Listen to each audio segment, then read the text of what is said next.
And I want to welcome Joanne Zuk. You are in the hot seat, girl. We've got the couch back. I can't wait. And it's just you and I tonight.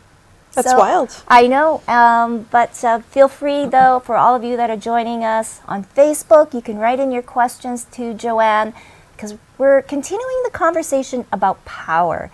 But this one, I think, is going to be a little bit different. You have many shades of power, so to speak. Leadership and strategy is your forte. I want to just talk about a little bit about your background and now who you are as an entrepreneur and being your own true personal self. Being Joanne. Being Joanne. Being Joanne Zuk. What does that mean? Awesome. Well, first of all, I have the best last name. Yes. I'm the original Jay-Z, in case you know. You know, he's a singer in the States. My kids listen to him, of course, but I had the initials originally. So yeah, my name's Joanne. I am now a negotiation expert, coach, trainer, but I spent almost 20 years in the public service being an anonymous public service leader. And so I've gone through a huge shift in being, you know, present and being able to speak my truth, and not be behind the scenes in the last year. And it's been amazing. I left the public service in March, and I can honestly say I'm happier than I've been in probably 25, 30 years, since I was like 17 and life was all ahead of me and perfect and amazing, right? Well, you know what? Well, first of all, to have the opportunity that you have now, it is really, truly wonderful. And I think that's where a lot of women now are wanting to go. And I think age doesn't matter. It's, you know, where opportunity happens, you have to grab it. Absolutely. And go for it.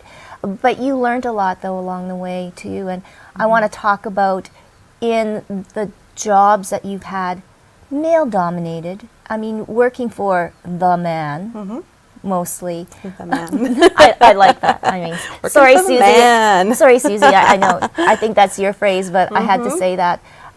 But you have to see a shift, though, in that now. Right? Women are getting into power. Yeah, but there's an interesting thing, and I've talked about this with a few people recently, an interesting observation that I've seen among women in power, certainly over the last 10 or 15 years, and it was even more prevalent before, is that women now are finding that they have a choice when they have power. So my last job in the public service was the coolest job that you could imagine. I got to lead a culture of innovation, build a culture of innovation across the whole organization, and work with inspiring public servants who were doing really rewarding and important work. And what I found was that so I used my privilege in that position to create opportunities, to bring diverse people into that office and influence policymaking across the organization, to really eliminate some of the barriers and the sexism and misogyny that I had experienced, and use my power for good rather than evil. But so many of the women, and I know others have experienced this, so many of the women that I worked alongside over the years chose the other path. So we all had to face that sexism along the way. I mean, I remember stepping into the Department of Finance, coming to my first meeting, and I was wearing a pink blazer, and I walked into a room of 35 men, all wearing black suits, white shirts. They were all gray hair. They looked identical. And me in my pink blazer, you know, for many years, like I really you had to play the part to get to those tables, but you have a choice once you get there to make things easier for others, or to, you know, as I heard many times, you have to earn your stripes, because I did too. And there's this nasty tendency that a lot of my colleagues had you know, borne on their teams, that the women were held to a higher standard, and that's just not right. No. We face enough garbage on the way up that we really do need to lift one another up. So, and why is that? I think that we truly do find that more often than not, we really don't really support women.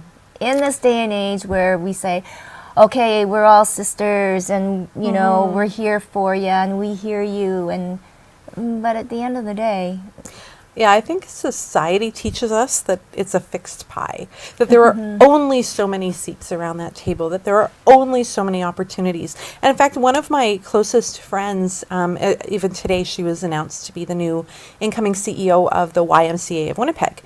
And she and I grew up in the departments together. I worked in the Department of Advanced Education for 12 years, and she and I were at the same rank for much of that time, and we're never friends.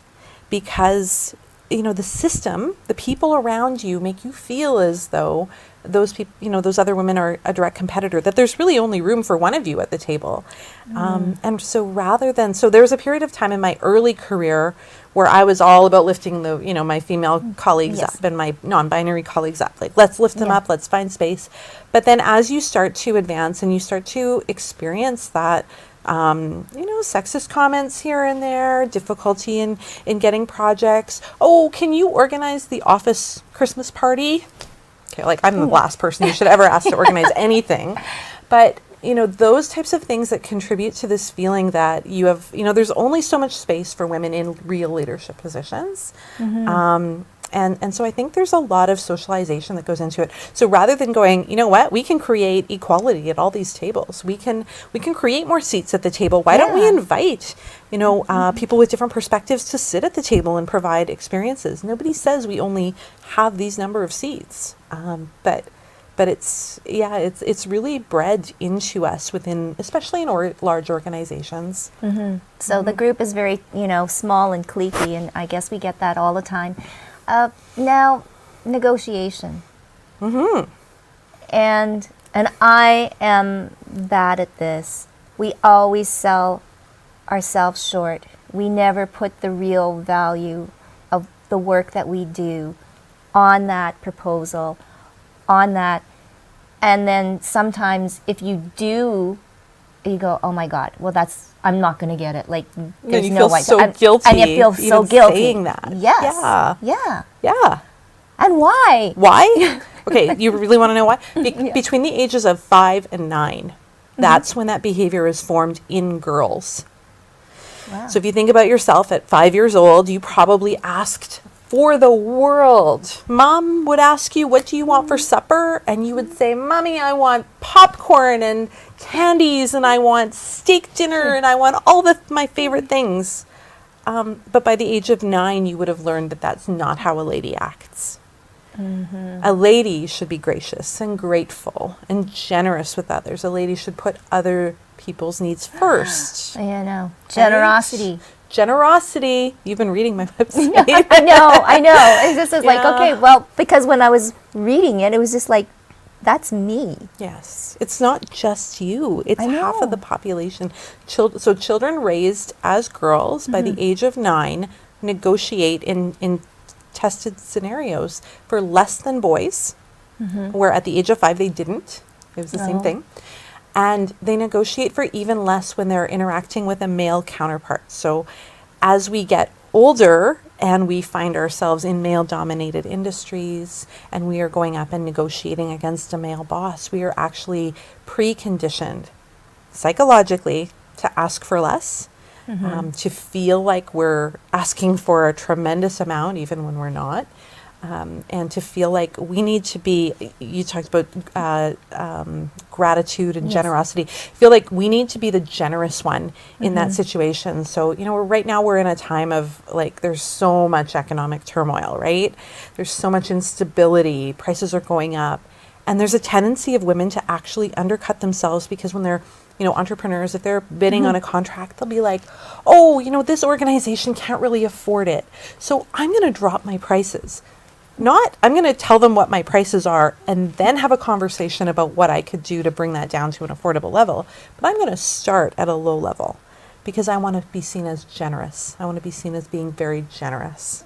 Yeah. And it doesn't work. It really doesn't work because it just continues on. And then when you're forced to do an increase, then it's just like, well, how dare you? Yeah. How dare you?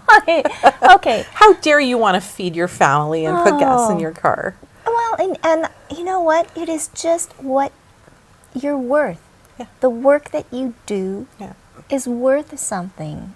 And for the most part, people don't see a value in it.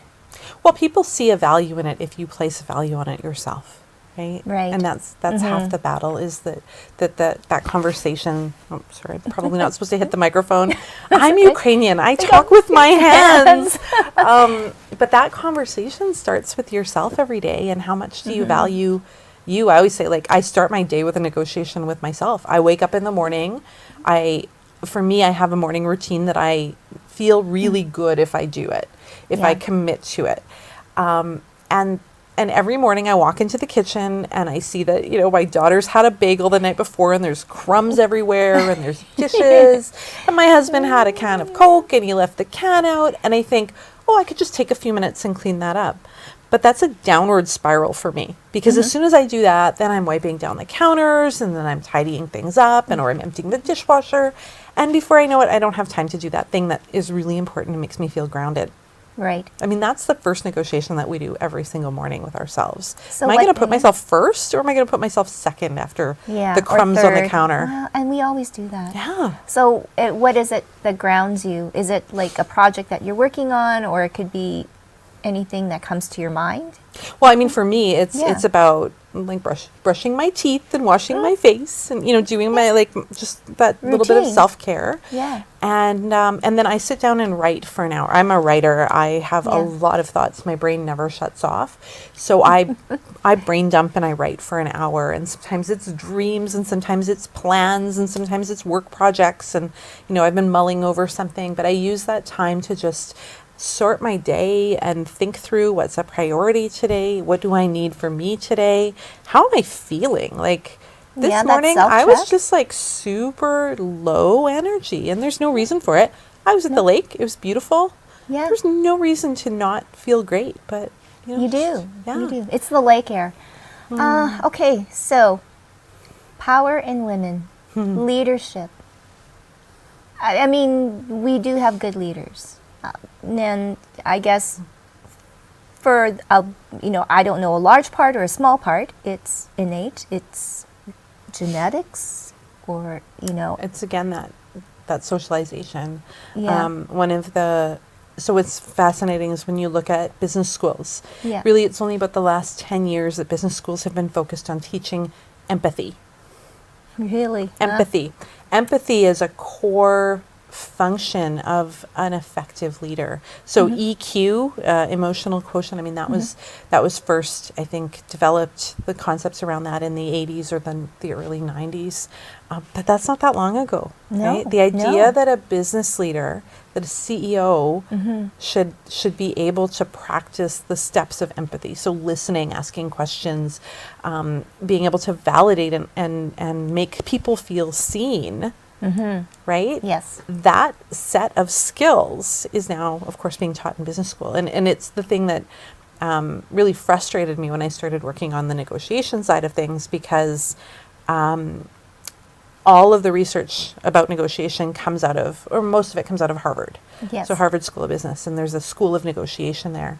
And 99% of the resources there are about teaching empathy, because that's the most important thing. If you want to negotiate an agreement with, a big corporation, with a small, if we wanted to work together, understanding what the other person needs is actually a really important skill.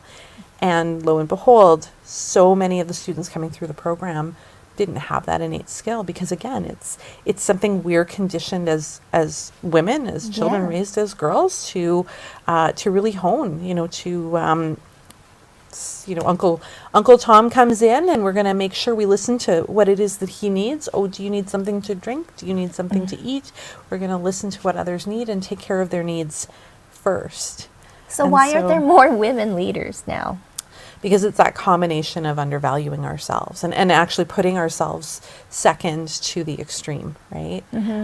We do make very effective leaders when we're able to temper that empathy with strong decision making and cutting off relationships and being firm and setting effective boundaries. Boundaries are huge, right? Huge. Like, think about, I don't know if you've ever had the experience in your career, but when you go from being a teammate to being a leader, and you had friends and you'd go out for Friday night drinks with everybody. Men don't really struggle with that transition, that emotional transition, but women really do. They struggle to set boundaries. They seek to be liked, and they continue to reinforce, friendship behaviors that are no longer maintainable at that level, right? Like if you need to performance manage somebody and provide direct feedback, then you can't be going out and drinking with them every Friday night. Like it doesn't work. But but we're not taught these lessons. And so business schools also, like, I worked in post-secondary education for a long time, and it's clear, like PSE doesn't really serve women. It's built around the needs of men, and it's just now starting to recognize, like, women don't need to learn how to be empathetic. They need to learn how to set effective boundaries, make hard decisions, have hard performance conversations, because they already do that with empathy. Yeah.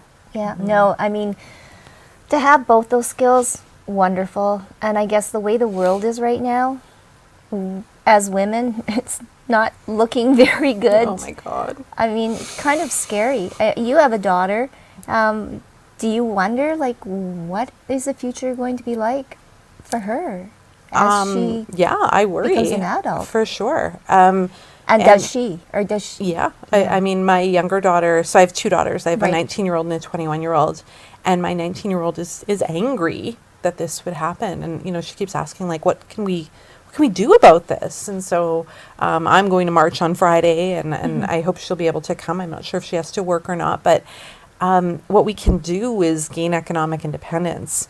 What we can do is own businesses, support women-owned businesses, support non-binary owned businesses, support historically marginalized people, so that they can have a seat at the table. Decisions are made in our city, in our province, our country, depending on who's around the table. And if we're not taking those spaces, if we're not asking for those board seats, if we're not owning businesses and seeking to be not just afford our bills, but seeking to be wealthy. There is nothing wrong with women having wealth. Women spend, I think the stat is 86% of their disposable income on things that benefit their community. Wow. Not a rocket ship that's shaped like a male anatomy part, right? Like, women actually are very community centric in their values. And so nothing bad has ever happened. There's a quote somewhere, but nothing bad's ever happened from women having more money. And in fact, women being at decision-making tables means a more equitable and more human-centered approach to decision-making, which we all desperately need. Right. So your two daughters, do you expound all of this knowledge on them? Danielle, if you're watching, go clean the bathroom. This is no longer a negotiation. Or clean up Dad's Coke, our can. Yeah, exactly. No, can. that's the challenge. They've certainly watched, and we've talked about negotiation, and as they've gone through jobs, we've had these conversations, and so we've been having a negotiation about the bathroom for several days. It's a bit of a stalemate now, but it's wonderful to see. Like, one of the things that I always ask whenever I teach a class is, whether you continue working with me or not, please go out there and talk about negotiation with the women in your life. Every time you negotiate, talk about it. Talk about what was hard about it. Talk about what went well, what surprised you, because most of the time when we ask for something, we actually have the opportunity to get it. But if we never ask for it, we assume people are reading our minds and they'll know. That's one of the work that I do is, I've been working and coaching women through negotiation for about 10 years, and have identified 5 blind spots that women have all the time around negotiation. And one of them is this faith, this belief that they're just going to know that I want this or that I deserve this. Like, this absolute faith that the world is good. It's a good world. And the person cares about me, or they're interested in me, so they're going to give me a fair deal, or, I'll get a good benefit out of this. And that's actually not the case. Wow. So what are some of the the more prevalent things that you see in women when it comes to negotiations? Well, we talked about some of them. Generosity is, so that's one, generosity, gratitude. Gratitude's a big one, and especially in our culture right now, because we've seen such a rise of meditation and Eastern practices, which are wonderful, and I practice gratitude on a daily basis. But we conflate the idea that we can't be grateful and ask for more. And the truth is we can be really grateful for the opportunity and ask for what we deserve. And ask for what, in fact, ask for what we desire. We because can. there's a range there, right? Yeah. We often walk in and say, well, here's what I need. Yes. Okay. Yeah. But you're only going to negotiate down from there. Well, right. So when you start there, you're not going to walk out with success. But when you do the work and think about, okay, what do I need? Absolutely. What's the minimum that I would need to say yes and feel like this is a dignified contract or agreement or whatever? But also, what would I love to have? What would I desire? What do I wish could come out of this? What are all of the wild opportunities that could happen? Because if we don't actually give ourselves permission to have those thoughts first, we never get to have the conversation. And then we're never creating the mutual benefits that come from saying, hey, you know what, Tracy, I have this wild idea. Maybe we could work together on this thing, and it's like this, and then we bounce ideas off one another, and we come out with a whole new creation that I couldn't have sat down and thought of on my own. You couldn't have sat down on your own and thought of. And we're not just talking about the minimum that I need to, come in and sit on the Hue couch for an hour. Okay, absolutely, right? But what else could we do? No, and that's the exciting part. So question, is it money mostly, or is it other things? Is it, flex hours? Is it, daycare, everything? I mean, everything comes down to money, right? Time is money, and you can think about it that way. But money is rarely the most important thing in a negotiation. It's what are you trying to achieve? And I mean, for a long time I did salary negotiation. That was my primary work. And and so there, yes, the employer wants to pay you the lowest amount that you will say yes to. Like that is their objective. There's no two ways about it. But as an employee, what do you want? Pre-pandemic, did you want the corner office? Do you want a parking spot? Do you want a vehicle a vehicle allowance? Are you looking for an expense account? Are you looking for increased benefits, insurance, flexibility, work from home flexibility, education expenses? Like there are a host of things. If you can imagine it, even things like I get first pick on projects. I get first pick on holidays. All of that's negotiable, right? And we don't really think about that until there's trouble and then we need you. Exactly. And so it's not money. And then the same thing, I work primarily with entrepreneurs, female entrepreneurs now, and money is always there, but especially when entrepreneurs work together, and women entrepreneurs, they're so worried about having that conversation that they fail to optimize the opportunities. And so, I always encourage just a big sky conversation. Like, what do you do? What do I do? What are the wild things we could do together? And then okay, let's talk about how we might pay each other to do certain things. Fine. But where do the opportunities lie? Oh, I know. And I think these are exciting times because there are so many entrepreneurs, and I think it would be just so great to have that kind of community where you can bounce off ideas, because more often than not we feel that we're in our own little island and we're busy doing our own little thing. And so another thing is, how do I expand my business? How do I socialize and social media and everything like that? And it is overwhelming sometimes. And a lot of those things are things that you can trade for too, right? Like, I can provide negotiation advice if you can help me organize something, because I suck at organizing things, right? Like, there are trades, and I think as entrepreneurs, we're so focused on getting the dollars in the door, and that is absolutely important. But if a strategic move to trade services on something can get the dollars in the door faster from other clients, that might be a worthwhile opportunity. But if you don't sit down and think about it, and often we're not giving ourselves permission to even have that and have that thought, conversation. right? Yeah. Like I don't meet with somebody without sitting down and taking some notes and going, okay, like knowing what I know about this person, what is the coolest list of things that I would love to do with this person? And I think they're going to pitch me on something. So what would I actually want from them? You know, and just those two questions. Like, what would I want out of this relationship? Okay. So did you do that with me too? No, I didn't. No, I didn't. Not yet. Not yet. Well, we've known each other in a different capacity for a little while. Yeah. So Yeah. Well, and I think that you're no stranger to the show, anyways. We had our first meet with the launch, the mayoral campaign launch for Rana Bakari, and you are her speech writer, and we had talked about words.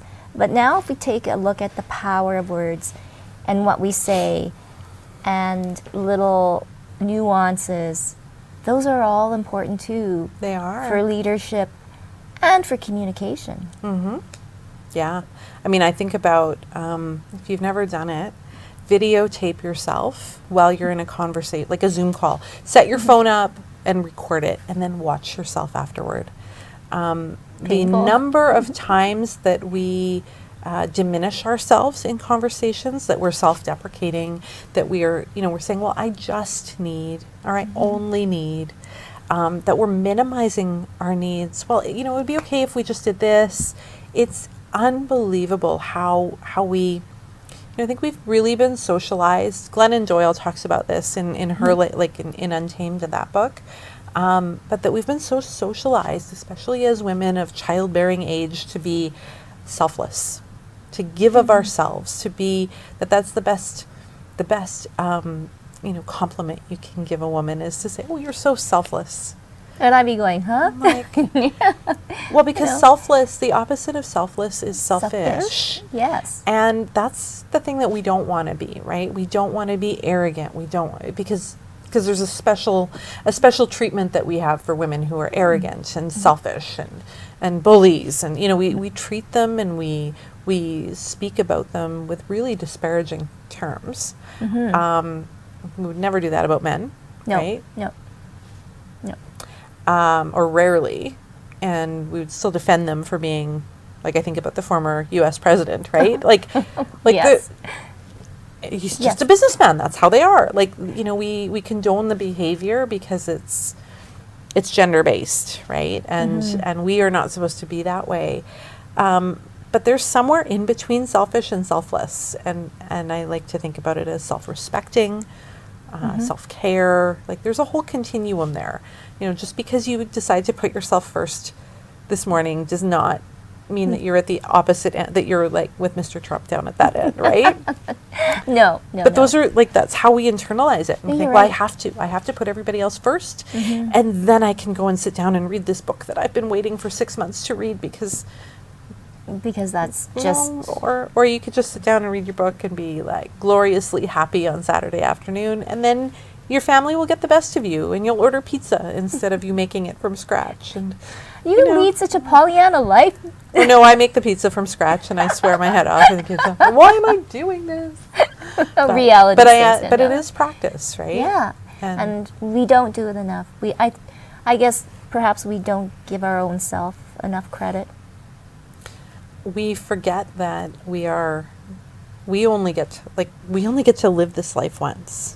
Whatever you believe about afterlife or whatever, but you only get to be Tracy this one time, and you only get to do all of the magical, wonderful things that you're going to get to do once. So why would you spend 60% of your life worrying about everybody else first? Nobody else is going to live your life for you. You're the only one that's going to do it. But we're just so conditioned and socialized to focus on the needs of everybody else before our own. And that means we're operating as shells, really. And we can't. So are you, Joanne Zuk, happiest ever right now? I am. I actually really am. I mean, I'm still like, I fight with my husband, I fight with my daughters. Yeah, no. Clean the toilet. But yeah, I feel as though I am able to live in alignment with my values. more so than I ever have, right? So, I mean, working in a public service role, you don't get to have a voice. You're supposed to be quiet, and you're serving the elected government. And so, I couldn't speak out on social media. What I would say about even issues like what happened in the United States last week, I wouldn't have said anything probably a year and a bit ago. But now I get to say that violates my values. I believe that women and men are equal, and we should have the option to make whatever choices are right for us. But it's just so freeing to be able to do that, to choose work and to work with people that I really like. I always get this question whenever I post when I post things that identify that men and women are different in negotiation on social media. Yes. I always get a DM or 6 from an angry man who says, "Why don't you create these things for men?" Well, because the rest of the world is created. The 99% of the stuff coming out of Harvard is just fine, right? Yes, yeah. And so it's wonderful and so rewarding to be able to work in alignment with the things that I think are important. And I just want to see. I had the great fortune of mentoring so many young and not so young women throughout my career, and seeing them grow into themselves and take ownership and take up space in a leadership role. So rewarding. And before we end, I think to speak on that is that when you have the confidence and belief in yourself, you accept other people and you celebrate their accomplishments exactly as equally as yourself. Yeah. Because you are fulfilled. Yeah. And it is, I think, those that are unfulfilled, that's where the jealousy and all of the envy and then the bullying and passive aggressiveness and all of those wonderful things that us women go through, that's when that happens. Yeah. And then you have to kind of take a step back and what is it really? Why am I really saying this or doing this? And what's the end game, right? Yeah. What are you trying to achieve? Is it just about you? Is it about actually making a difference? And making a difference means, pulling other people with you and supporting others. And everybody's in a different place. Everybody's in a different stage of their lives and their careers. And you know what? I'll even say there is actually one other negotiation coach in Winnipeg. I had never met another one, and then I finally started, charging for my services, and I met another one, and I work closely with her. I lift her up. Her name is Kat Daka, and she's very active in the Filipino community. But she teaches negotiation from a completely different perspective. It's about a migrant's experience with negotiation and unpacking that colonial, colonial experience of your self-worth and your self-value. And so that's a whole other story. It's a whole other side of it. She needs to be on the couch. She should be on the couch too, yes. Because if we look at our women, our BIPOC community. Exactly. And like you had talked about non-binary too, that's a whole other conversation to be had. So I really, really appreciate it. So great to see you. You kind of, set the story straight on power negotiation. Joanne Zuk, she is the expert, but you know what? It's always great to meet another incredible woman in our city. I know, and there are so many. So, well, thank you so much.